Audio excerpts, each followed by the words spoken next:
இந்த forest area the most dangerous route கூட சொல்லலாம். ஏன்னா இது யானைகள் போகிற ரூட், இது க்ராஸ் பண்ணோம். யானை மட்டும் கிடையாது, சிறுத்தை, புலி, த மான் எல்லாமே க்ராஸ் பண்ணுற ஏரியா. ஸோ மோஸ்ட்டாக பார்த்தீங்கன்னா இங்கே யாருமே நடுவில் நிற்கக்கூடாது, நிறுத்தி எதுவுமே பண்ணக்கூடாது. ஏன்னா பண்ணிங்கன்னா ஃபைன் போடுவாங்க. அப்படி தான் எனக்கு சொன்னாங்க. பட் நிறைய பேர் இதுமாரி நடுவில் நிறுத்தி ஃபோட்டோ எடுத்துகிட்டு இருக்காங்க.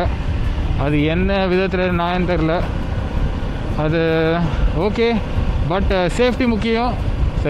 என்ன நடக்கலாம். ஆக்சுவலி மார்னிங் தான் மோஸ்ட்டாக வரும் சொல்லுவாங்க.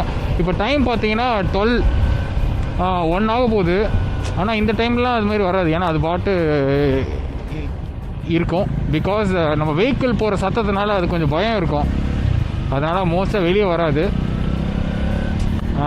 ஆனால்